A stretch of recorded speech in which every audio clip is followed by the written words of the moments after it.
Slides.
Good evening.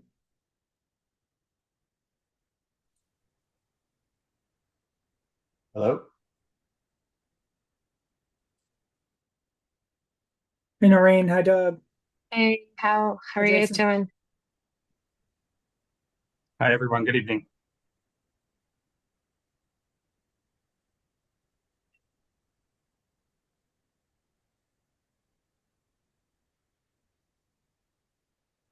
Everyone doing?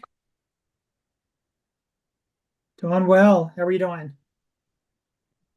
I'm here, so that's all that's important.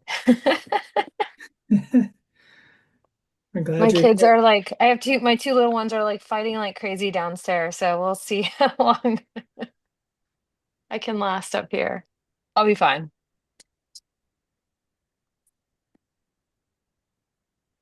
Brian, Jen asked me to go ahead and speak up with about helping hands. Are you okay with that? Yeah, that sounds good. Yeah, she Okay. told me. Okay, good. Let's see. I don't see Alicia yet.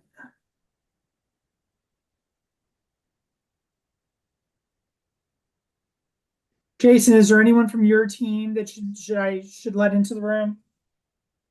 Like now? No, it'll just be me. Uh, Okay. I guess, and I think Alicia is going to be attending as well. Okay.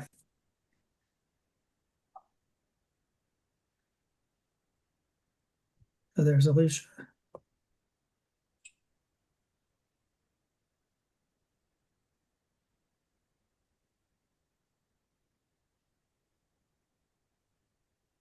Hi, Alicia. Hi, Amanda.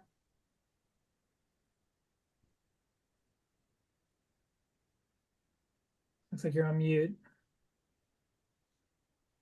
Hi, I'm trying to join with my headphones. Okay, I'm in we the can hear you. car.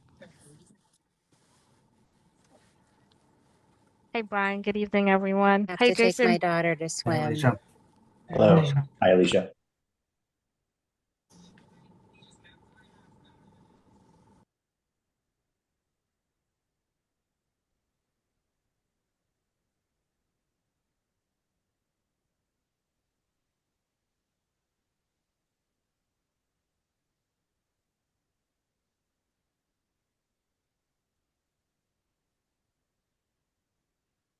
And is there a lot of people logging in or in the waiting room? Yeah, there's a lot of people. A lot I of think people to there's gonna be, scroll through to see who is from our team here. yeah.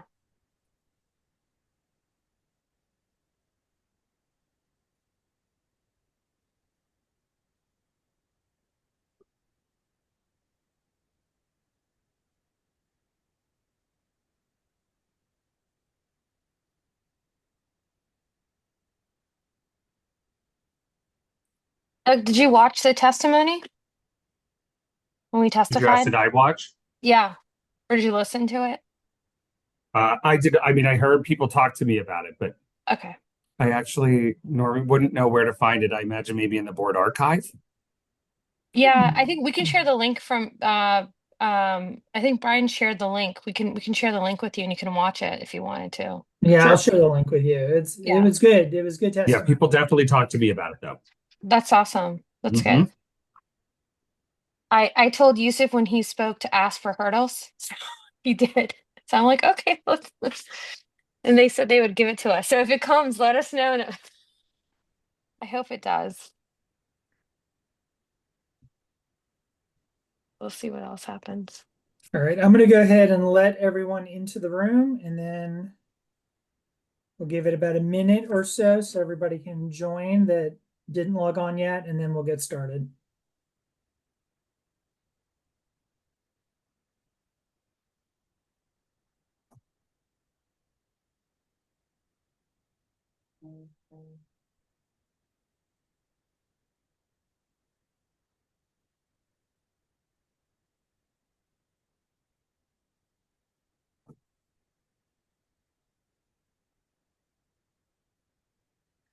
Good evening, everyone. We're gonna get started in just a moment. We're gonna let others come into the room.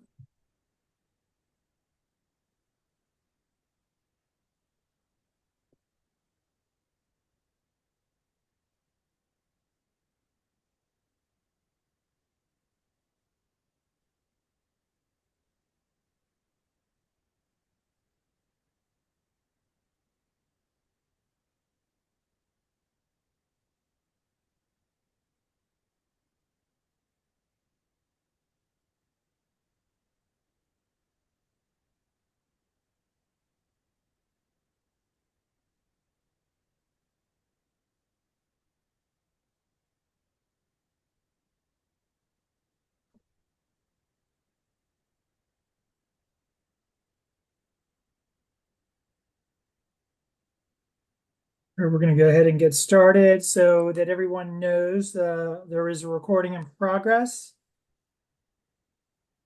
Looks like it started right away, so making sure everyone's aware of it. So good evening, everyone. Welcome to the November PTSA meeting. We're so glad that you're joining us this evening. So we are going to go through some PTSA updates. From me, we're going to talk about the Helping Hands program. We have an update from the MCC PTA, talking about our advocacy priorities. We'll have some updates from Mr. Nelson, and then we'll move into the community meeting with MCPS to talk about the design of the bus loop. So we'll jump right in. So Noreen, I'll turn it over to you for the Holiday Helping Hands. Hi, everyone. Good evening.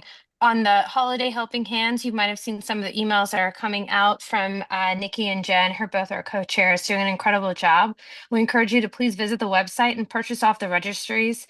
We have 60 kids and 22 families from our clusters participating, and we would like to have all items purchased by December 1st so they can wrap the gifts on December 7th and 8th. So definitely go online, check it out.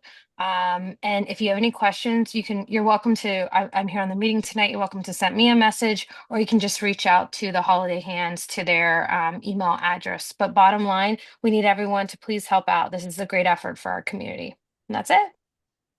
Thank you, Noreen. And this is an excellent program that this is, I think, the 5th year of this program to help support families in purchasing gifts that they can't afford. So we want to be able to support them and support their children. So it's really important, and we appreciate all the support over the years and in this program. And we look forward to supporting 60 children and over 20 families as well. PTSA annual membership. So if you haven't had an opportunity, please go ahead and purchase your membership. It gives us the funds that we need to support Wooten throughout the school year. So there is a link you can find on our website at wootenptsa.org. We will be having our PTSA restaurant night at Falls Grove. It's coming up on December 4th. It includes 4 restaurants: Chipotle, Mama Lucia's, Moby Dick, Jersey Mike's Subs. And all you need to do is mention Wooten PTSA. For Chipotle, there's a code that you have to use. But for the others, you would just mention Wooten PTSA when you order. If you're going to order online, you just have to put Wooten PTSA in the notes section, and then it'll count. So sometimes we have these restaurant nights where a lot of our families go out to the restaurant night and they don't count it because they didn't account for it being for Wooten. So please do that. Jersey Mike's, or please have dinner out that night. Jersey Mike's Subs also allows for you to purchase gift cards, and that would also contribute to the fundraiser for PTSA. And talking about fundraisers, so we're having a big fundraiser March 31st. Many folks are familiar with the Harlem Globetrotters. They have a nonprofit arm called the Harlem Wizards.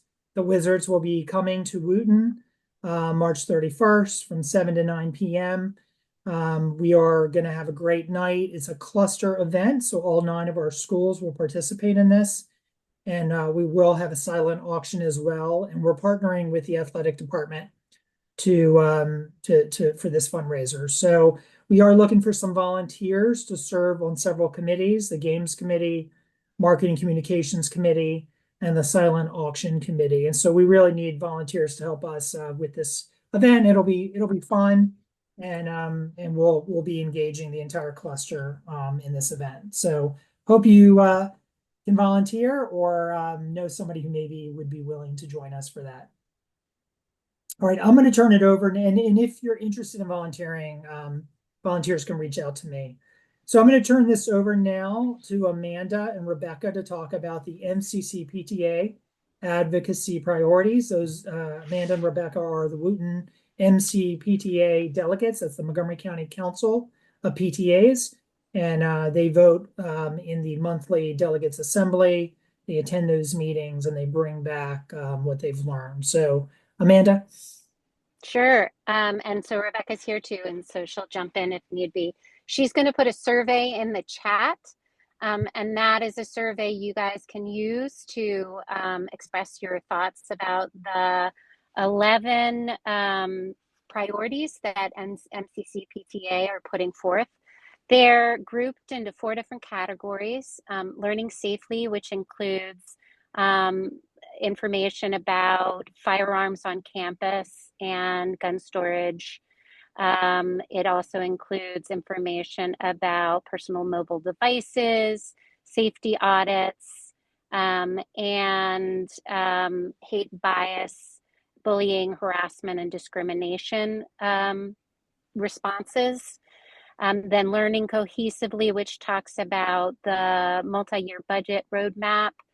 So making sure that financial decisions are made, considering everyone, particularly children who are in special education, English language learners, gifted education, and other enrichment support, so that we have an equitable distribution of resources throughout the county. It also includes benchmarking and evaluation models so that it's clear what the performance indicators are and that we're moving towards them for everyone. Learning inclusively is about fair, transparent, and research-based selection policies for resources. And that meaning that everyone within the county has the same access to resources that are right for them. And then it also talks about class size guidelines to reduce class sizes in elementary schools and increase classroom staffing, particularly in Title I and focus schools. And then there's learning responsibly, and learning responsibly talks about the first one, which I think is most relevant to us, is about the school boundaries and geographic student choice assignment plans. And it focuses on programming decisions for large scope Woodward and Crown boundary studies. In the survey, you'll see that we are posing to the MCC PTA the addition of language about rebuilding existing facilities like our own before they start building new facilities, and really thinking about that more strategically. As you all know, we are in a building that's very old and in need of a complete rebuild. And so we want to advocate for that. And then it also includes talking to families about the process and opportunity to register their concerns and complaints, and the use of personnel data to explore principal turnover and identify schools with the greatest need for support. So we have that in the chat, that survey in the chat, and then it'll also go out in the newsletter if you all can respond. We'll use that information to share back with the MCC PTA. The turnaround on it is pretty quick, so please make sure to prioritize giving feedback. And I think that's it. Rebecca, was there anything else that I missed? No, your feedback's very helpful. We bring it back to everyone, and it doesn't mean Wooten cannot have other priorities, but this is just what the PTAs in the county should also be focusing on. Thank you, Amanda and Rebecca. And for those that don't know, the advocacy priorities are set each year by MCC PTA. And so all the PTAs across the county, and there's over 200, participate on the delegates assembly, and the advocacy priorities are countywide. So this is a chance for you to provide your feedback so that Rebecca and Amanda can take it back. There's going to be a vote in the delegates assembly on November 26th, and so they need to know what additions need to be made to the priorities, and so they can and they hold a vote for Wooten at the delegates assembly. So it's very important. Please provide your feedback and use the link in the chat. We'll also share it in the newsletter for those that didn't attend this meeting. So thank you, everyone. And now we're going to move on to Mr. Nelson's updates. Hi, good evening, everyone. My name is Doug Nelson. I'm principal here at Wooten. Thank you all for joining us for this month's PTSA meeting. I did want to provide some brief updates before we get into the real reason we're here, which is the update about our phase 2 work. Just a little note, a message went out yesterday that Wooten is completing the signs of suicide modules that are an annual expectation for students in secondary schools specifically. So there was information in the letter from MCPS was shared with the community yesterday. There are lessons that are being presented to students throughout the school this week. So please make sure you follow up. And counselors are lead on delivering the content for signs of suicide. Also note on some successes that have been happening for the school in the fall. It happens right around playoff time, I feel like, for us each year, but a lot of successes that even go beyond athletics, but some that I'd really like to just mention. Our girls volleyball just competed in the state championship this past Saturday. Hartford Community College, although they did not win, they had a tremendous season and went up against some really competitive teams. Our cross country team has experienced some success. The boys won the state championship. The girls came in third. Football continues to advance and is going to play probably farther than they have in the last couple of decades into football playoffs. And so we were off to a school in Baltimore County to compete this Friday. The fall play completed a great run. We had both a children's focused matinee. We had an evening performance. And so we completed our fall play most recently. And I just want to commend everyone that was a part of the productions. Really great shows all around. So some successes that we are celebrating here at the school. A reminder, next week, we have 2 early release days to support student parent conferences. Just so you know, teachers from Wooten, they have some instructions to be reaching out specifically to families that they want to touch base with. Schools do different things in this regard. Some have sign-ups, some invite parents to come to the school. We do outreach to our folks that we want to connect with. So if you receive a message from our teachers, they're reaching out on behalf of this particular initiative, and that is really going to happen Monday after school. And then Tuesday, we have an early release day that takes us into Thanksgiving break. We do have an amended schedule, so please pay attention to that. Students are going to larger blocks, 4 periods on Monday, 3 periods, and then advisory on Tuesday, and then we're going to begin our Thanksgiving break. A note about graduation validation letters, and I want to highlight these specifically because I will hear from parents that reach out when they receive this letter, assuming that it might be a reason for concern. And I just want to share with everyone, it is not. It truly is just a way to communicate information. And this year, not only are students and families in the senior class going to receive graduation validation letters, so are the juniors. I think that's a really helpful support. So you can see the picture of courses that are needed now your junior year before you begin your senior year, and it really matters in that senior year. So please know this is information being prepared by your child's counselor. It then moves through the grad validation process to keep you informed. And so those letters are put in snail mail. So it's going to reach you from your letter carrier and it's going to come to your mailbox. Last little note. I do want to wish the entire Wooten community a wonderful Thanksgiving break. Thanksgiving is my favorite holiday, and I truly hope that you find some time to rest, recharge, but also enjoy family and fellowship and a wonderful meal with all of it. We'll see you back to start December when we return from our short break around Thanksgiving. And I'm going to turn it back over to Brian, but I did want to, as principal of the school, really express my appreciation for the turnout that we had tonight.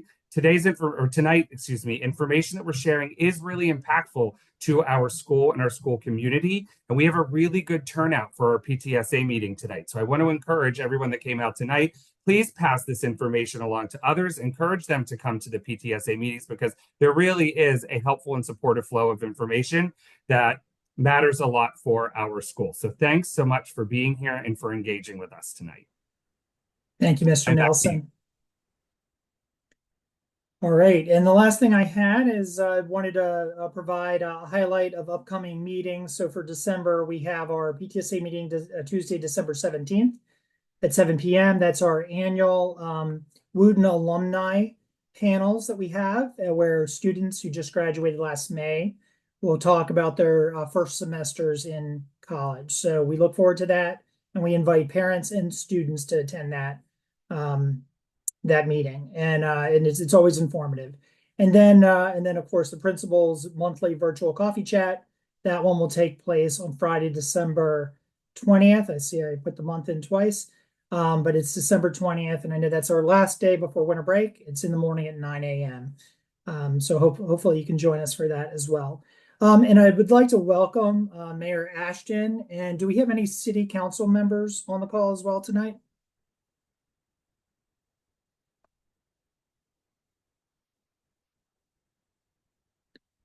All right, I'm going to go ahead and turn it over to Alicia and Jason from MCPS. Thank you. Hey everyone, good evening. My name is Alicia Daly. I am the project manager with MCPS, overseeing the construction and design of the ADA improvement projects scheduled for Wooten. Mr. Nelson, I was hoping that everyone came out to see us tonight. This is a huge turnout. Right. I think it's both, Alicia. It's both. All right, thank you. I just wanted to say thank you to everyone and thank you for the opportunity for allowing us to come to you tonight and just present to you what we've been working on. As you all know, phase 2 is scheduled to take place this summer, and that is mostly the exterior, the site work, what we called improving the current bus loop, the car and bus loop situation here at Wooten. The phase 1 construction work was completed this summer. Phase 1 was mostly the interior improvements. That was adding the wheelchair spaces inside the auditorium. We converted a bathroom. It now has a group single user restroom, and we also made some improvements to the restroom adjacent to the auditorium there on that ground leveled. Big thank you to Mr. Nelson, his team, Ms. Della Rosa, the building service team there. Phase 1 came down to the wire. Thank you for your support, coordination through that. We were able to pull that off. So that was definitely a success for us. We did have some minor hiccup, but what is a construction work without any hiccups? But we were able to work through that and got the building opened in a reasonable time. Here with me tonight, we have our civil engineer of record, Jason Azar. He will pretty much be presenting to you the phase 2 work, what we have planned for you guys for the phase 2 construction project. Showing you the site layouts. We have gone back. We received the feedback from the last meeting. We've compiled that together and kind of came up with 2 concept plans that we will be showing you guys tonight and hopefully get your feedback on those 2 concept plans. There are a few, I know Robin O'Hare is our MCPS senior planner. She's also here with me tonight. My apologies if I'm missing anyone else. I think Um, that's it. all right. Thank you, Robin, for joining. But thank you again, Jason. I'll turn it over to you. Okay, thank you. Just gonna.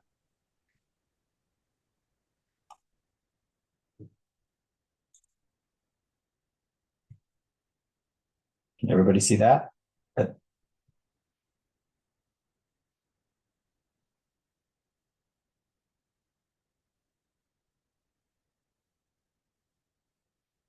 No, I guess let me try to do that again. Is that better? Yes. Okay. Okay. Welcome. Thank you, Alicia. I have a very brief agenda. Was going to recap phase one, talk about some recently completed and upcoming projects, and then talk about phase two. Alicia kind of alluded to a lot of that already. So the phase one ADA projects that were completed, the gymnasium restoration, auditorium improvements. Well, there was the restroom, but also some other minor items, ticket counter heights, the ADA seating, the access for the orchestra pit, the lift and the control room, and the ramping for the stage. In addition, there was some site improvements that were done. The baseball field egress, the special education doors were fixed. There's some improvements by the loading dock area and by the cafeteria. Here's a plan, if you will, to orient Wooten Parkway is at the bottom of the screen on the east. The north is to the right side of the screen, and to the left of the screen is the stadium on the south side. The minor improvements were made by the cafeteria egress and the student parking area, and then by the special education door, and then access to baseball. So that work was completed this summer. So some other previous and upcoming projects: the artificial turf replacement, building painting, a lot of the interior, some of the exterior, some flooring replacement in the main office, and some more site improvements, which I think everybody's here to talk about for phase two. Here's just the existing site as it sits, and I'm just going to run through some of the things that we're looking at doing this summer. So I think a lot of people are interested in changes to the bus loop or things of that nature, but there's some additional ADA deficiencies that are going to be corrected with this work. It's actually a good chunk of the work here, trying to make sure that things are upgraded and brought into compliance. So here's the existing site as it sits, with the phase one work that was completed already, shown in highlighted in pink, those areas. Current parking is 481 as it sits today. Some of the areas I was just referring to, where there are some existing deficiencies that were noted in a report that was done several years ago, that we're looking to modify and correct to bring up to compliance. And so these are items that are not related to the circulation improvements, but additional items that are being done and incorporated into the phase two plans so that things can be compliant. So I have some blowups of each area I want to go through, but in general, it's a compliant access to the right-of-way of Wooten Parkway, improvements to the main entrance and to the ADA parking near that, access to the stadium being ADA compliant, some additional improvements to the access to the baseball stadium, to the rear of the building, and to the tennis courts. Additionally, some access to the auditorium. I'm just going to walk through these briefly. So with the stadium, currently the access is not compliant into the stadium. So we would be looking at replacing a lot of that concrete.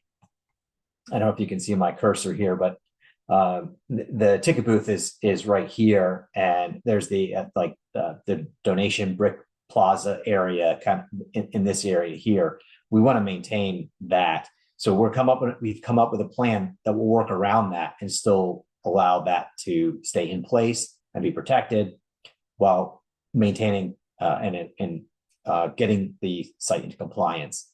It'll involve coming in kind of through the ticket booth, through ticketing, going in through the gate here. We'll be adding an ADA ramp to kind of get up to a higher level here. Additionally, adding in some steps and another ramp to get up to the snack bar level, and then tying back in so that they can get access to the track to go to the visitor side as well. There isn't clearly a defined path from the building to the stadium as it presently sits. A lot of people will just kind of meander through the parking lot. We're going to try to formalize that so we have a compliant route from the building sidewalk through the parking lot and down to the stadium. So there is an option so you don't have to walk through the parking lot. The rear of the building, as everybody I'm sure is aware, there's a lot of grade difference, from the parking lot by the stadium up around the back of the building. So we will be installing a series of ramps to get us up to the doors at the rear of the building. So there's a series of 4 ramps here. In addition, there's a ramp with some stairs to get into this door. Similar setup here, so that there is egress out of the doors and an ADA compliant route from the rear of the building to the parking area. I'd just also like to add, we will be leaving some breaks in the railings as you go up these ramps so that you can access the fields as you go up as well. So this is on the north side of the building, near baseball. So the work that was done, there was a portion of some work that was done already last summer, and now we'll be expanding on that so we can get from the parking lot down to baseball, and also from the walkway down to the tennis courts. So those are things that are going to be done as part of this project as well. Next area is on the south side of the building, on the stadium side of the building.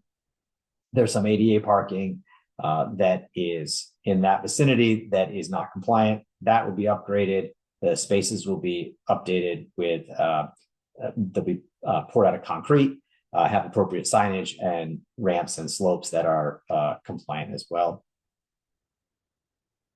The front of the building at the main entrance, currently as it sits, it is not ADA compliant.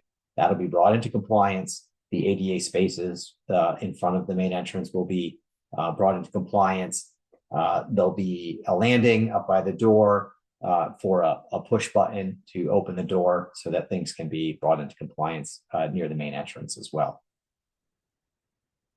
So I want to just show you, this is the existing site with the phase 1. And what we've done is show the circulation.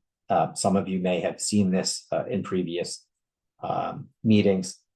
The bus parking and bus route is along the front right off of Wooten Parkway. Enter on the north side, circulate south and head out the existing entrance that's there.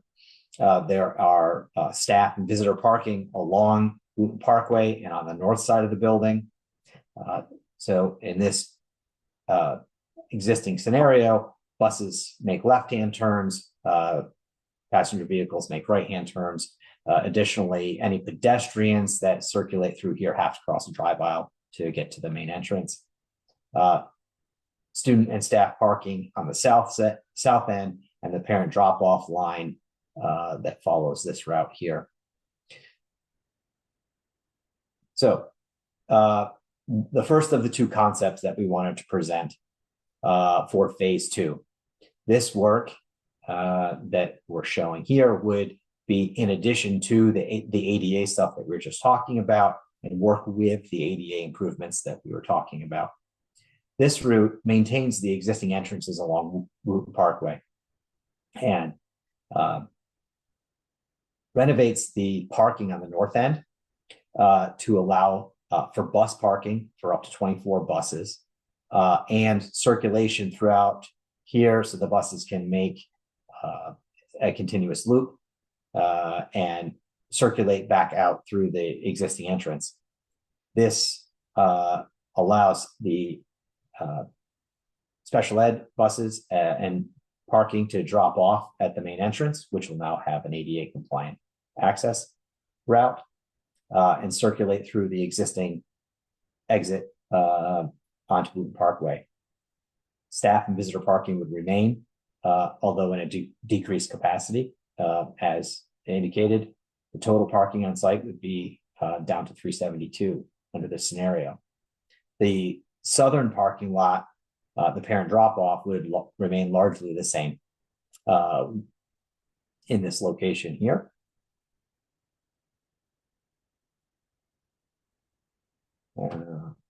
Concept 2, this is slightly different. In general, the on-site layout is similar, but there's some really big key differences. Mostly revolve around changing the entrances onto Wooten Parkway. Under this concept, we would add a new entrance on Wooten Parkway that would be dedicated for buses only and for staff parking. Buses would circulate in, they would park on site. This would also be a staff parking in this location. Pedestrians would not have to cross, they'd be able to just enter directly into the site without having to cross drive aisles. Special ed drop-off would still remain in the front through the existing entrance that would remain. And then the exit point is where things differ. The existing egress point on Wooten Parkway would be eliminated. And then special needs buses and visitors and staff would exit and enter the parent queue and out the southernmost entrance and exit on Wooten Parkway. A new bay of parking would be added in this area here, which would slightly change the parking configuration and the number of parking spaces in this staff and student parking lot on the south side. So there'd be a decrease in parking on the north side, a slight increase in parking on the south side, an overall net loss of parking, but a much improved, safer access point to eliminate crossing and conflicting movements. And then finally, this is a comparison slide of the existing concept 1 and concept 2, which shows the layouts as they've been envisioned. I don't know if Robin or Alicia have anything else they'd like to add.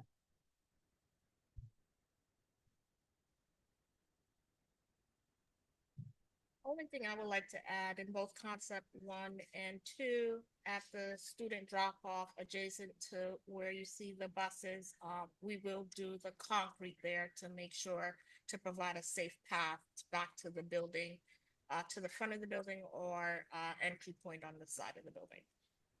It's kind of there in gray. That's what you see there in gray is the improvements to the sidewalk. Yeah, that's right through here. Yeah.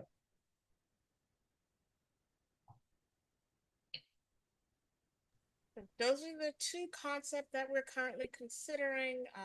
We're definitely open to get feedbacks, to hear from everyone. You know, pros, cons, anything that would help us. Looks like you have a question from Sandra. Yes, I have a couple of questions.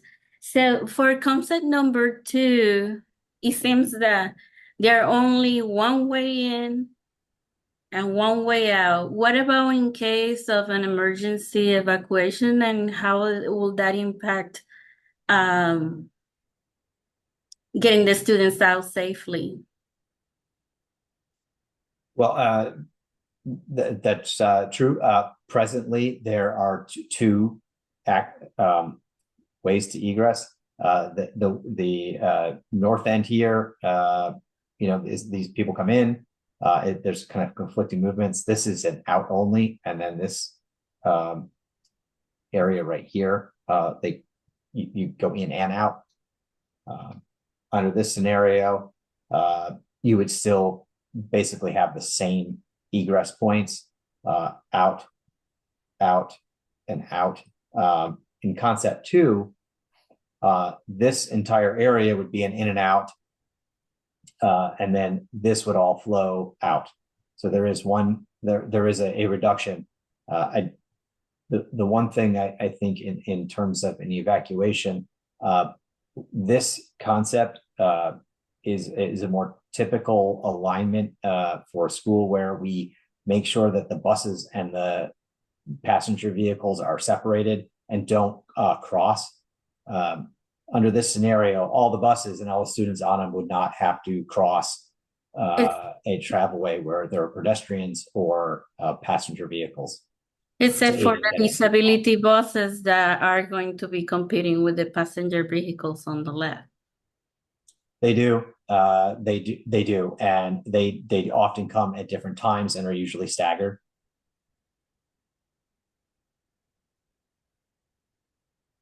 Okay. It's still in an emergency. You don't know at what time everybody needs to go. So I'm just concerned Sure. that you're limiting the traffic or the efficient flow of vehicles and buses, and that can get the students trapped into an unsafe situation. My second question is the loop that is on the upper lot. Is that taking space from the upper lot, or that is going to be built in the back of the upper lot where there is I believe it's just like an open space, like it's not really part of the park. See the gray lines right here? Yes. Yeah, that's the end of the existing parking lot. So the loop would be beyond that, into that open space. And then my third question, and then I'm done, is it seems that there's a reduction of about more than 100 parking spaces. What's the contingency plan for that? I don't know if that's one that either Alicia or Robin want to field, but I don't know that there is a contingency in terms of there's no space available to add parking on site. And then due to the constraints on the site. And then for Alicia, for the stakeholder requirements, when this plan was proposed, it was taking also into consideration the rehearsal space for the marching band. Yes, I think that concern was recently brought to my attention. As you can see, I don't think the upper parking lot will be impacted only during construction. And I think this school, we're currently scheduled to be on the closed list for this summer. But as far as any modification, band will still be able to practice and use this upper parking lot once it's open. Excuse me, I'm sorry, Alicia. I don't know if I'm the only one who's having trouble, but you're very, very faint. Is it just me that I'm having a hard time hearing you? I can hear her pretty clear.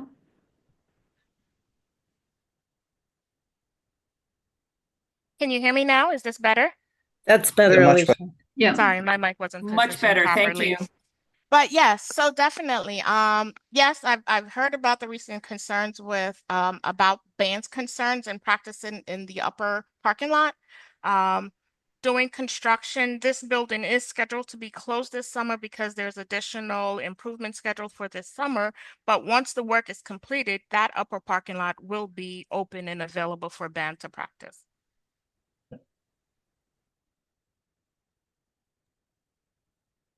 All right, Alicia, looks Thank like you. You have a lot of hands up, so you want to get, are you able to see them on your screen?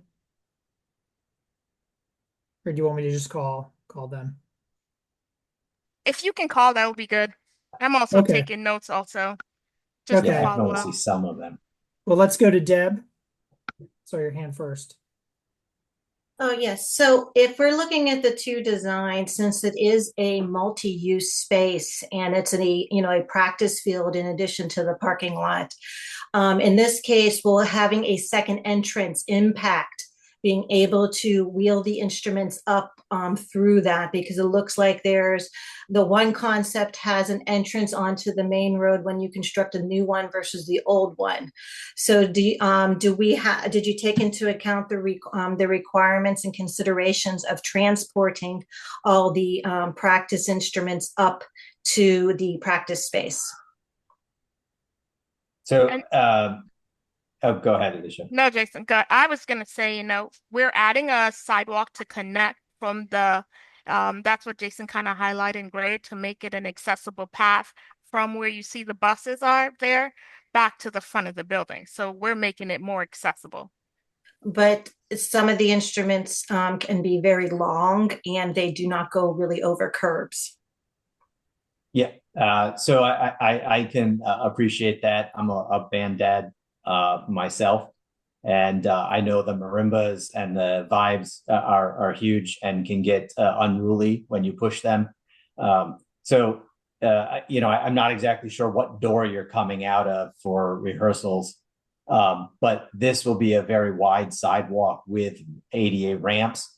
There won't be a vertical curb between here and here. And certainly there will be breaks along this with depressions so that you'll have a 10-foot wide sidewalk that you can push up and down with ADA brakes to wheel off the sidewalk out into the parking lot. We can also table this question for another time, but when we can I'm interested in also later on what are MCPS's plans for relocating the band during the practice season, and providing trucks and cost and transportation for all the moving and the practicing. Hey, Deb, can we slow down a minute and let me Sure. go to the question? I'm Susan Eckerle. I'm the band director. Is it Mr. Azar? Is that how you pronounce it? Sorry. Azar. Azar, sorry. So, and can't share the screen, but from the building to the parking lot, there's two dark or vertical lines. What does that represent? These right here? Yes, those two black lines. I have to look into that, but that's probably going to be some sort of ramp. Okay. Then if you move to the left of those two lines, where it's the little alleyway, is this going to be a flat area going across this alleyway? So it'll be one of two things. I think it'll be actually a raised crossing, so that there'll be, if you can envision like a speed hump, so it'll be flush with the top of the curb so that you roll off the top of the curb right across. You won't actually go down to the go down a curb. You'll stay flush at the top of curb. So there'll be no how do I put this? There's no drop off that you won't be able to just wheel, carts or your instruments. You won't be able to wheel carts. Or you will be able to. It'll be flushed. Okay. Because so when the final design comes out, we will make sure that there is a pathway from this area, if you can see my cursor here, up to here, so that you can push instruments. Believe me, I understand what it's like to push instruments. So that can be accomplished because we have to be ADA compliant anyways. So there's going to have to be a route that they can take. So my second concern on this is this pathway in front of the buses. Right now, as it stands, there's a fence because there's a massive drop off, a hill going down to the tennis courts. Mm-hmm. is there going to be a fence here to protect any student or from going down into the tennis courts? It's certainly a fence could be added without impacting anything. On the opposite side of the from the buses, on this side of the sidewalk. Right, because it's a reasonable hill right there. And I know my students and me, I don't want anyone tumbling down that. I'll make sure Yeah. that we do add a fence on that back side of the sidewalk where we are expanding there. So that won't be a problem. Okay. That's a pretty common thing too, because we don't want people hopping off the bus and just kind of running everywhere. They, I think it's the idea would be to kind of funnel everybody to the appropriate location, so that a fence would make a lot of sense in that location. So then sorry, I have 1,000 questions. So it looks like to me that to the left of the tennis court, you are building a ramp up there. And this is going to be an egress from behind the auditorium. Left of the you're talking right here? Yes, that and that. Yeah, so that would come out here and get to the tennis courts. But in this area, it would be stairs up to this sidewalk. So that would not be a route that you would want to push instruments. Okay. Okay. Yeah. So is the parking lot going to stay the same size except for the addition of this bus loop? Oops, let me see if I can give you some context. So this is currently the curb line on this side, and this is the current curb line on this side. So it should be, I don't want to say slightly wider, but very close to the existing width. But you'll have a little bit more length, as we kind of stated. This is the end of the parking lot, so all this pavement would be available in the future. Okay. And then your islands will be gone. There's currently an island here, yes, curved island, so that would go away. That it would just be smooth asphalt. Okay. Same with the island up. The island up here would go away too, so you wouldn't have that impediment. That would be great. Could you go to concept 2, please?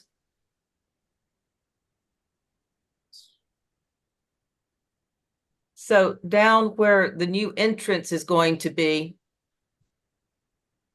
are we going down? Yes, where the new entrance, is there going to be a Hercules gate added to close off the parking lot? Because once the buses are in here, there's going to be the tendency for people to pull in here, and then they're going to be trying to turn around with kids and buses, and I don't think that's very safe. If we can talk to Alicia about that. We'll explore that one. Alicia, concept 2. Hercules is the brand of gate that we have on campus so far. Okay. Do you currently have one on there? We do. We have one in the lower lot where we were taking a look outside the stadium, like where that small lot is, where we were thinking about as a Hercules gate to what we need to close off, we can close off. I do think it would be an added benefit to have one in the bus loop, since we have it as a practice space as well. All right. I know something to keep in mind, fire access. So if we do add a gate, there's other measures that we need to consider there. So I'll add that as a note, something to look into. Thank you. Another concern of this lot is the lighting going to be changed up here? Because after concerts and other activities at the school, football games, it is so dark because the lighting is inadequate in this lot. So we're strictly just focusing on the ADA improvement. I can make a note of about the issue with the lighting in this parking lot, but our scope of work is just the ADA. Okay. Another question I had, I think someone mentioned it. We have a storage shed up here. Is that going to be allowed to stay in this parking lot? If we need to relocate during construction, that's something we'll take into consideration. just temporarily relocate it and then put it back when the work is completed. Okay.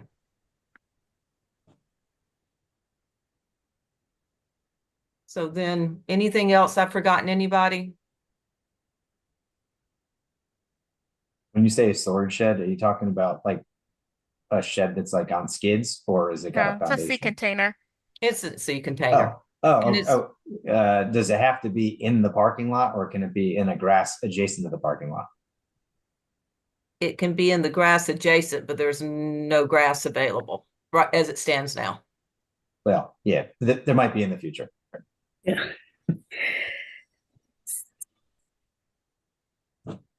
It has to be out of the way for the buses. So concept two is the concept that is moving forward. Circulation.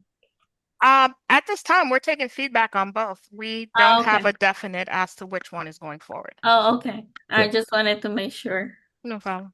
Well, I will also say, with all due respect, the part of pulling that special ed buses into that lower parking lot, that's going to be a mess. I don't The think. mix of the car and the buses. Yeah, that's not ever going to work well. Well, if I may just make one point, I'm not just being a contrarian here, Susan, but Sure. we solicited input from the team. We took a look at the different concepts. I would just add that one was their preferable approach. I think they're always going to face challenge, but that did include the team's specific input. Okay. I'd also note that the drop off would be at the main entrance in the front. So once they got circulated into the parent loop, they wouldn't be stopping to drop off or pick up. It would be just circulating. The drop off and pick up, which I know can be somewhat time consuming at times, it would occur near the main entrance. Just a question, Deborah Drennan. In terms of buses and cars that you're talking about right now, are you speaking just to, it seemed in concept 2, we avoid the buses having to exit because there's an additional exit. You avoid buses having to completely compete with everybody else leaving the building. And that seems wise to me. I can't imagine buses and students and parents all trying to leave by the same route.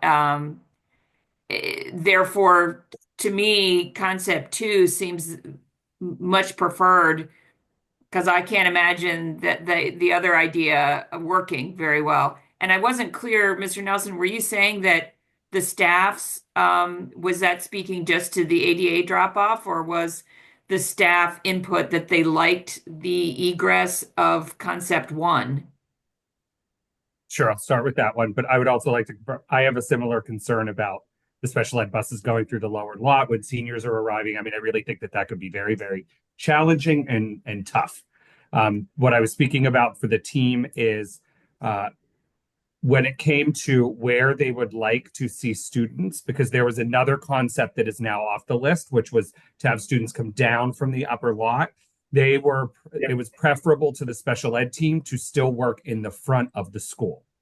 So through their doors near the lower auditorium, kind of behind the main office, those doors are more preferable. The actual routine of taking the kids down the hallway from that spot. So if it could be leveled and widened and made more accessible for the students, they would prefer to still work in the front of the building as their drop-off spot. Thank you very much. All right, we have some other hands up, Lewis. Hi, I just have some questions about the bus loop because, correct me if I'm wrong, but I believe the terrain on the, where it says the bus loop will extend past where the fence currently stands, but I think there's like a really steep hill right there. So will it be like flattened out, or will the buses just have to go down the hill? No, and that's why we have Jason and his team. They'll take care of all of that great difference there. Yeah, the grades will not be allowed to be too steep. The buses can only traverse at certain grades. So typically, we would be fixing that and regrading that entire area. All right, let's go to Christina. Hi, I had some questions about when the construction is going to be taking place, specifically when the bus loop is going to get built and when the school is going to be closed, because I'm part of marching band, and marching band practice is there from June to November in the space that is currently the upper lot. So we would be drastically affected by the construction that would be going on at Wooten. So I don't know if I can answer that completely, but it will, would have to Jason. occur over the summer. Yeah, this will be a summer construction project. So once school is out, that's when the construction team will. So marching band, which practices over the summer, will be affected. Yes. Do you have plans to support the marching band then in this relocation, or where would we practice if the field is taken? If the upper lot, sorry. And I'll work alongside Mr. Nelson, and we'll have to have that conversation. But the plan is to put Wooten High School this summer on the list for closed school. In addition to this ADA improvement project, I also think you guys are getting a new generator installed. So there's quite a few work planned for this summer here at Wooten. Would the closed school also be applicable to the field? So our extracurriculars that practice in the stadium field, are they also closed this summer? We can make exceptions. I just feel like we will be doing a lot of work in the front and to the upper parking lot. So you're gonna affect the band, but not the sports? That is not our intention. Like I said, I will work with Mr. Nelson on, making sure to come up with a plan. Okay, thank you. Can I just add? I'd just like to add that if you earlier in the presentation, there's going to be a lot of ADA improvements to the stadium being made. So access to the stadium is not going to be available either for a extended period of time to do all that concrete work. Do you know what time span that is going to be compared to the upper lot time span? It's all summer, the work right? is all going to be doing at the same time. So it's likely that the stadium will be inaccessible at the same time as the parking lot is inaccessible. So I'm sure there will be timeline, I'm sorry, in terms of timeline and contingency plan for the sports program and the marching band, how can we put together stakeholder requirements for those programs to continue during the summertime in another location, and how those are going to be approved and executed? So I can only speak. I know that there are other schools that actually are dealing with a similar issue because of construction, and there's a special transportation that's occurring. We'd have to talk to the Department of Transportation to see if they can offer transportation to a different site. We also would have to identify what that site would be. And so that's a process. Nothing's been decided yet, but it's, we understand that there is a need. I spent 4 years on marching band myself. So it's something where a location needs to be established, and if transportation needs to help out with the transporting of instruments, especially the large instruments, to make sure that it happens. But when you have a project like this with the time constraints that there are, to try to have it all happen during the summertime, these accommodations have to occur. That everyone's being displaced. It's not just one team or one's music or theater or anything. It's the whole school is being shut down for the summer. It sounds like accommodations will be made, and that's something to be discussed with Mr. Nelson and others to find out what that alternative location will be. I want to turn it over to Brian, who's been waiting patiently for his question. Thank you, Brian. Can you see me and hear me? Yes. Okay. So I've been to a couple of these meetings in the past. As I've said before, like I fully tend to be pretty progressive. I fully support the ADA. What I do question is the ADA was 34 years ago. In 1990, it was passed. So I question why the county all of a sudden is making this a priority. And I fear that by doing all this, that it's going to push out the rebuild of the school by making this investment. They're going to use it as an excuse in the future to not rebuild the school. And as somebody else already stated, I also think that once the community finds out that they're losing over 100 parking spaces, that I think that's being kind of trivialized and minimized. And I think that's a lot more significant than it's being made. And I think after the fact, people are going to be up in arms in a reactive way. And I think that should be highlighted. One other thing that's kind of an aside, I guess, that I wanted to kind of point out to Brian, and I know he's spearheaded all this stuff with, trying to get the school rebuild and how we keep getting pushed off and all this stuff. I don't necessarily want to lead it or anything like that, but I don't know if there'd ever been any thought to like sometimes I'll watch the local news and I'll see where these communities like formalize a coalition. I don't know if there had been any thought to like a coalition to rebuild Wooten, where you get the press to come and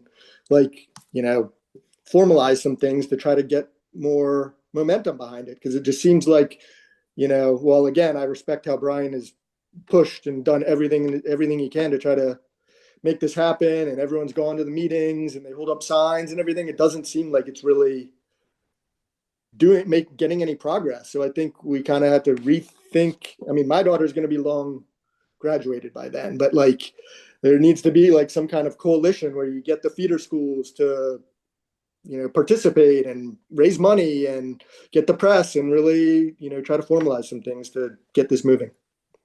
What are your thoughts? Has that been proposed, Brian? Thank you. Yeah, it has been, and we have our cluster coordinators who are working on that, and we'll continue to work with on that. Yeah, Brian, I will send you a private message and get your contact information.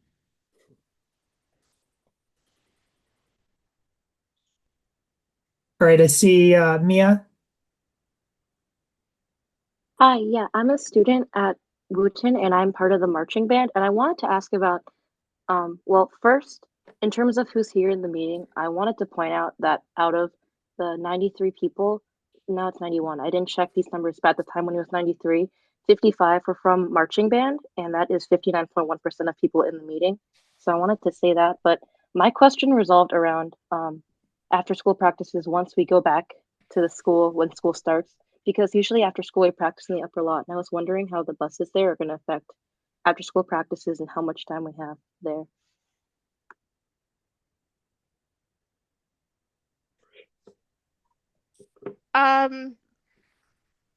Typically, I think what time does the practice begin up there?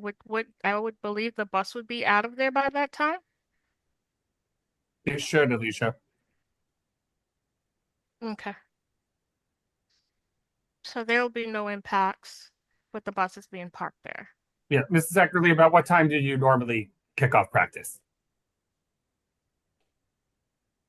Sorry. We usually practice from 5 to 8 o'clock. So, Mia, I don't think it will be an issue. Mia, what I'm actually hopeful for is that we'll now avoid just individuals parked in the middle of your band practice space as teachers are working late or they've made an arrangement and we have a car we've got to try to get out of there. At least the buses, fortunately, leave all at once. They go. Yeah. So, and if we're fortunate enough to get the gates there, then we should be much better situated. I would like to piggyback on what Brian just said about losing the number of parking spaces.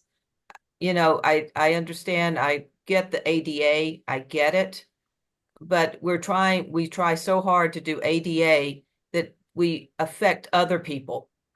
And we don't have enough parking as it is. And now we're going to take away 100 spaces.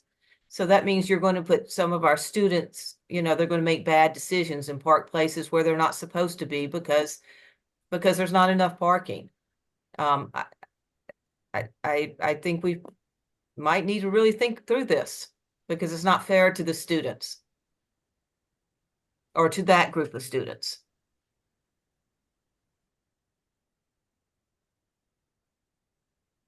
Right, and they're not even going to know. They don't even know anything about this. No. I mean, the other thing I would like to, this new bus loop, no one, with the bus loop down at the bottom, there's at least, if there's inclement weather, there at least the kids can hide, can remain in the building before they get on the buses. Up here, there's nowhere for them to go. They're going to be out in that weather for a long time. Now, granted, we sometimes don't have a lot of snow and stuff, but I just don't know that we've really thought through this a lot to where it's going to work to the best for Wooten students. And then if there were emergency up in this lot, trying to get 1,200 kids back into the building, at least if the bus loop is in the front, you can get the kids. There's multiple entrances back into the building. This way, there's not. Could I actually piggyback off of what Miss Eckerly was saying? I'm Melanie Mumau. I teach English at Wooten. And my thought on the decrease in parking spaces, it looks like 111 parking spaces is the difference between what we have now and concept two. And most of those, if staff normally gets there before students, we have many fewer spots in the upper lot right now. I'm looking at the green, and it seems like a quarter of what there used to be as far as green spots. There's a few more in front of the building, but that means that staff would then have to park in the primary parking area on the left, which means that it's primarily going to be, I mean, it's inconvenient for staff, but it is going to be our students impacted who already feel like there aren't enough spots. So it's inconvenient for staff who now have to travel further to get to their classrooms, but it also means there's just not going to be a spot for students to park. It seems like a significant decrease in parking spots. Mr. Nelson, do you happen to know how many spots the students are using right now? Well, they're using all of the blue, right? So that's their lot. So if you take a look at what's there, I'm not sure I necessarily, and I don't have the count, I'm just looking at pictures like the rest of you. I think that the lot that the students park in seems pretty comparable. I think what we're looking at is a change in the green spots, which as far as I can tell, those are the staff spots. And it's my observation that we use about half of the staff lot each day. So, and that is not taking into account what parking is out in front. So I do see an increase in what would be the identified staff spots. I would look to, I guess, the MCPS team to confirm if I'm reading that the right way, that we're seeing like most of those spots reduced out of the staff parking lot. And at least I think one thing that helps us here, and I don't know if it's enough spots or not, but the green spots are separate from the blue spots. And I do think that that is important when it comes to what security does, when it comes to monitoring, because they do patrol the campus and they take a look to see if we have students that are not parking in their required lot. That is correct, Mr. Nelson. The spaces highlighted in blue are the students' lot, and in green would be staff and visitors. Great. And if I can, Alicia, like one thing I do want to add on.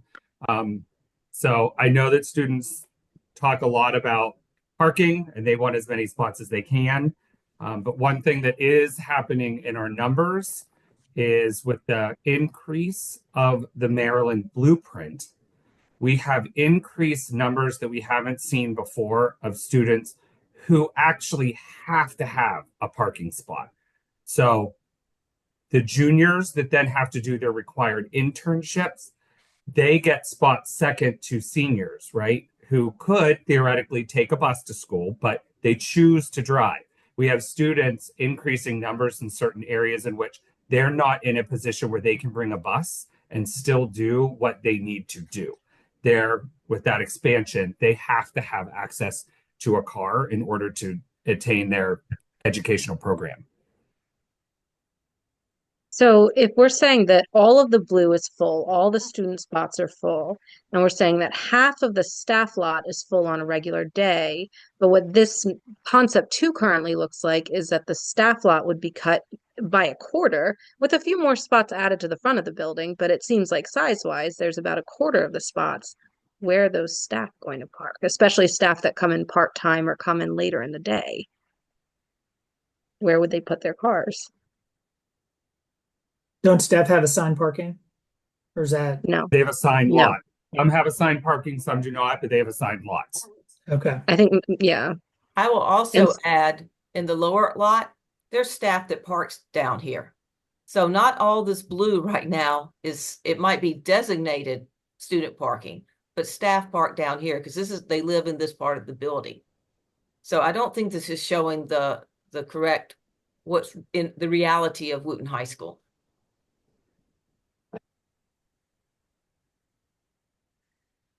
Mr. Nelson, will work. We'll get a staff count from you and then go back Sure, and happy to take a look provide at it. this.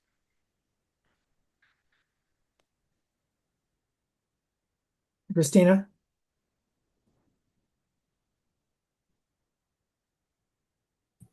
I'd just like to point out that there are several unanswered questions in the chat, and if you could address those, that would be very nice.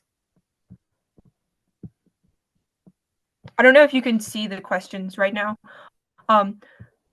Some of them include, does the reconstruction of the upper lot include any medians or curbs within the currently open space of the parking lot? And there's currently a storage shed for marching band at the top of the oh, that was already answered. Just to add, that first one about the medians will be eliminated. We did touch on that earlier, and we did say we'll add some curbs, like the press curbs, to get off the bus and onto the sidewalk. Who is taking the action? Who's taking the action item to establish the scope and requirements of accommodations for marching band during the summer? I will be the point of contact, and I'll be reaching out to the director as we progress with the plans. And it will also be the business office on Wooten's side. The school side will be the business office, Ms. De La Rosa. What can parents do now to support contingency plans and accommodations to continue activities over the summer?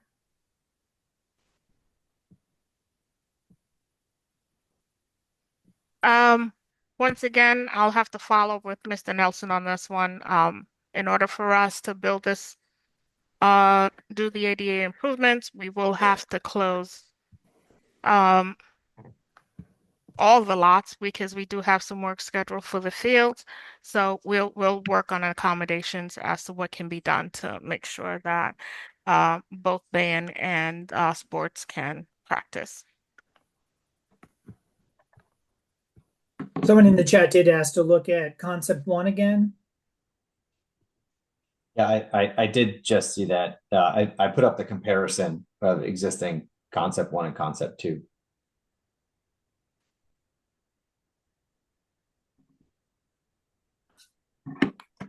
And I think, I don't know if you were involved in those earlier conversation with City of Rockville, Jason, but I do remember when we initially met with them, we had a meeting to discuss curb cuts onto Wooten Parkway.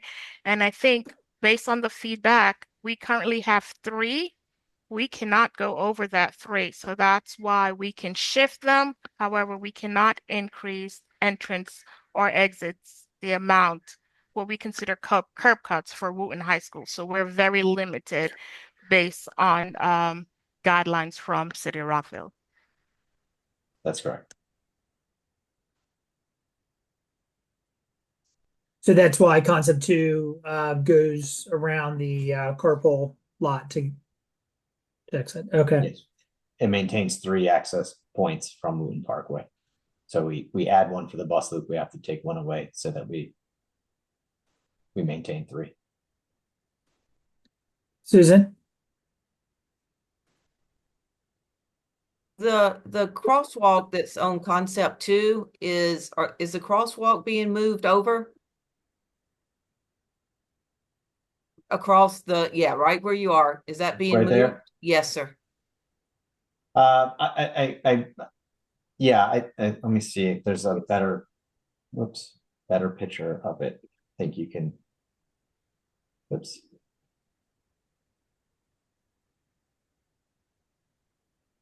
See how it's right here right now? Yeah. It would get relocated to here. Right. And get access this way. What's not shown, we would probably continue it over to this walkway here, but the reason it would get moved is so that that people crossing would not have to cross the travelway. They would just cross here and go around. This is just the service drive. So it's very limited traffic, so people could walk in with unencumbered without having to cross any vehicles coming in and out. Jason, would this move of the pedestrian crosswalk include moving those crossing lights that City of Rockville put in for us? Yes. Everything would have to get adjusted to accommodate the new location, correct? Okay.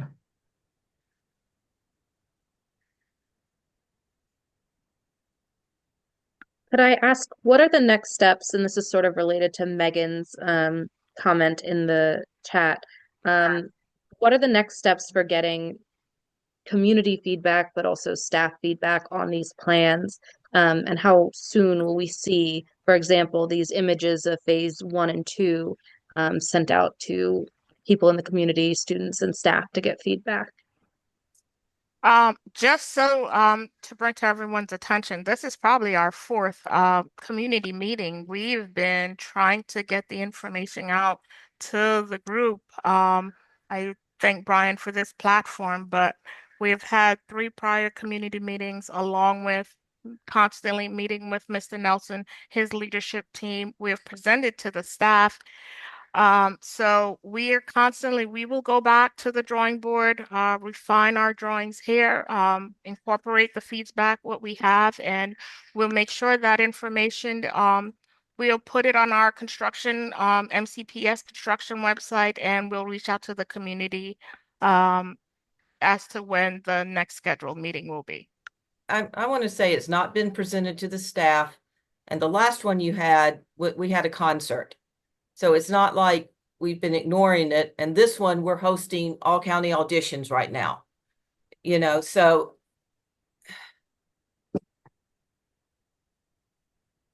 it's frustrating. And I'll reach out to you. I understand your concerns. I'll definitely reach out to you within the coming days, and we can talk through the layouts and get your feedback. But I think we had a PLT meeting early, probably last year, with the team about this drawings and the plans. Well, I'm not a member of that. So I would just like to ask, obviously it's November, school closing, summer coming. We're getting close to 6 months, to when that is. At what point is the thought process that this becomes a permanent plan that is in place? I would assume that you would need we're coming up upon, is that correct? What's the process going forward? We still have a lot of more design work to do. I am thinking, Jason, please correct me if I'm wrong, we would need to agree on a concept early January in order to get everything in motion and get everything packaged to get to the permitting agencies. Yeah, it would be very soon thereafter the new year that we'd have to have it locked in. That leaves very little time for more input or to see you to come back to the community with any responses to some of the concerns that have been voiced today. Do we have some idea of how that communication may happen between taking into account the feedback that you've heard today so that we can see what the results of that are before it becomes a permanent concept? Yes, I'll definitely share the updates with Mr. Nelson and Brian so they can both share it out to the community. In addition, all of this information is currently on our website. My contact information is there, along with all the concept plans and all the meetings. So that is on the MCPS website. If you go under construction, there is a page dedicated to Wooten High School on the construction website. So that information is posted there. In addition, I think Mr. Nelson, in his newsletter, I think, put out the information in about the community meeting. So I will continue to work with both Brian and Mr. Nelson and trying to get this out and advise of the next meeting.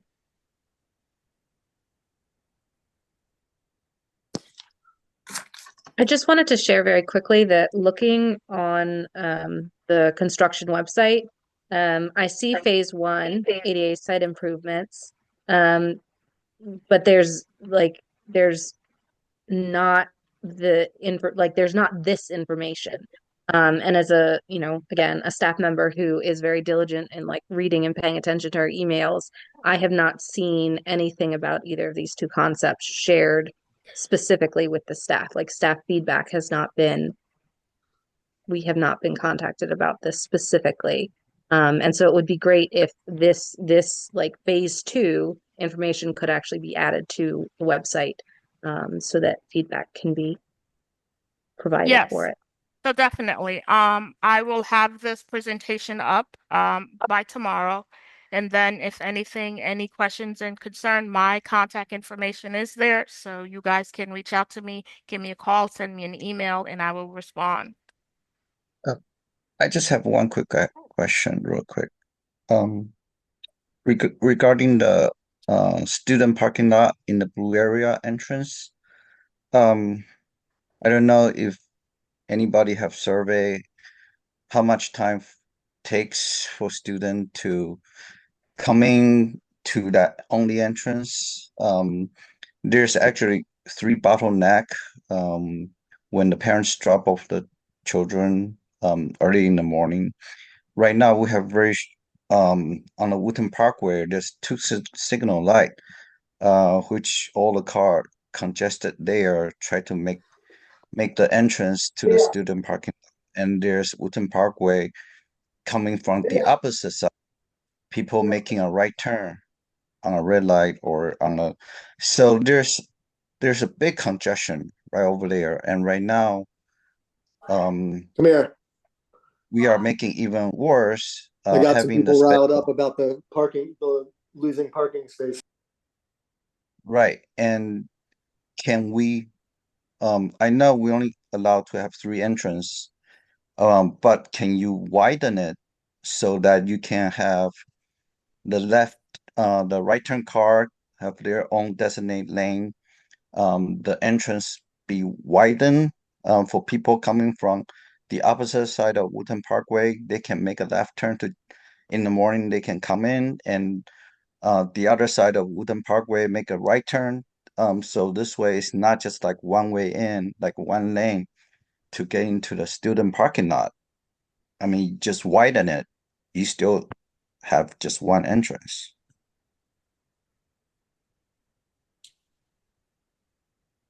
I don't know if you understand what I'm trying to Yeah, say. I do understand. I do understand. I don't, from a traffic safety perspective, people making turns in at the same time would probably not be acceptable to the city because of the possibility of conflicts and collisions. Some people swing wide, some people don't. I think it would be very difficult. And then you'd have a merge point. Yeah, so that's why I'm asking the site that they would have to merge into a single any lane. department doing the survey on the, like, they can see the traffic just to calculate how many car gets in within like 30 minutes in the morning before the first bell ring. And then based on the concept two or the concept two here, how is it feasible to have every car move out of the way for people to get out? Because otherwise everybody just waiting on Wooten Parkway try to get in.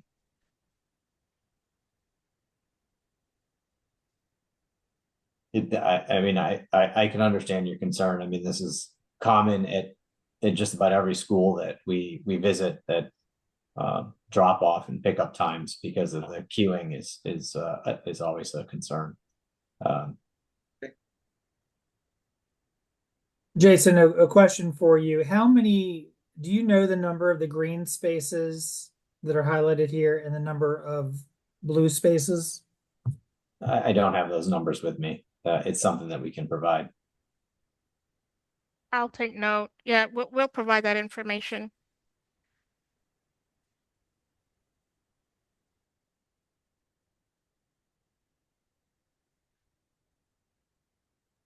So I would like to follow up, please. I know, Ms. Daly, you said you would contact us, but bottom line, we're very concerned that marching band will not be able to function like we have functioned in the past. We're an award-winning band. We have kids that heart and soul is in this organization. And with this construction on this campus, is really going to affect this group of students. It is imperative that MCPS looks out for this group of students. And it's imperative that it's done correctly. After, with all due respect to whoever did last, it was not very well. It was very difficult. We were not taken in consideration last summer. Let me put it like that. And having to work around phase one construction, put people, it was difficult. I've said difficult several times, but it was difficult. This time it has to be well planned in advance to where these kids are afforded the opportunity to continue in marching band and doing what they love to do. So I do look forward to meeting you and being able to work with you and Mr. Nelson and Ms. De La Rosa and our parents and our students to making sure that all the ducks are in a row. Because I'll be honest with you, we're scared half to death. We're scared half to death that this construction project is going to destroy the marching band. And as you can tell from the turnout, and I know you don't want that. I know that, but sometimes we're not taking into consideration of what these students need. So I'm here advocating heartily for them and making sure that their needs are met. Please.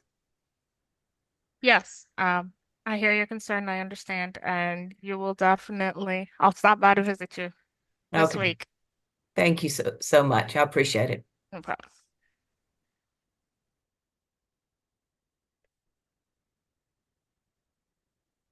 All right, looks like there's a couple more things in the chat. What would the suggested route be for students who walk for concept 2 if they were coming from left to right? It seems that some of the parking spaces overlap what most students use already. Whoever asked the question, maybe you want to come on and ask that question to make sure that it's understood.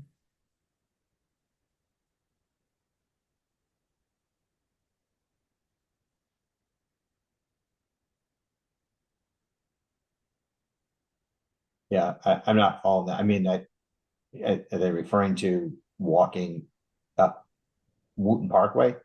Like on the I didn't ask that question, Jason, but my son currently bikes to school, and I'm assuming that the sidewalks are still in place, would still be in place. The obviously the crossing point, the crosswalk moves over. Does that connect to the large sidewalk that's on the opposite side of Wooten Parkway, so that it makes it easy for somebody biking or walking could then avoid all crossing in front of cars?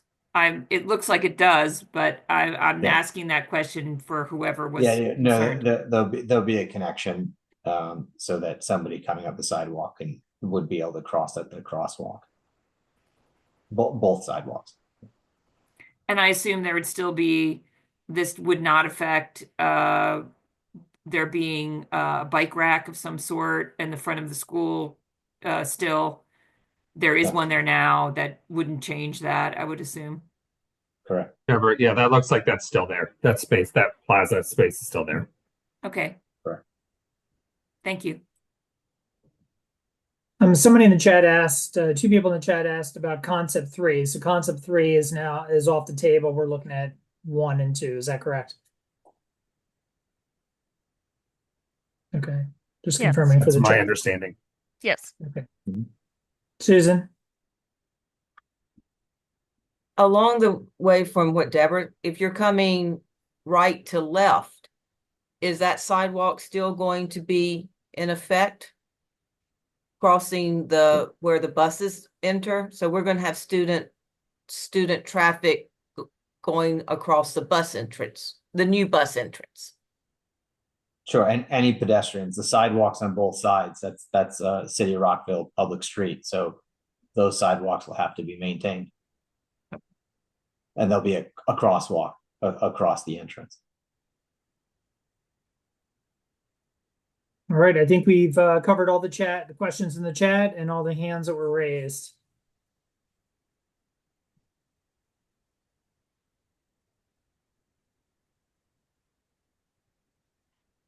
Thank you, Alicia. And just so it sounds like there's some follow-up that you're going to be doing, and I look forward to hearing from you. And I know it sounds like you're going to be holding some meetings as well. So we'll wait to hear from you and look forward to further discussion on this plan. Thank you. Yes, I'll definitely follow up with you, Brian, Mr. Nelson, and I will be out to Wooten this week. All right. Thanks everyone for having us. Thank you. We'll be in touch with everyone to let you know when there is another meeting. Thank you, everyone. Have a great evening. Thanks. Bye. Thanks. Bye. Bye.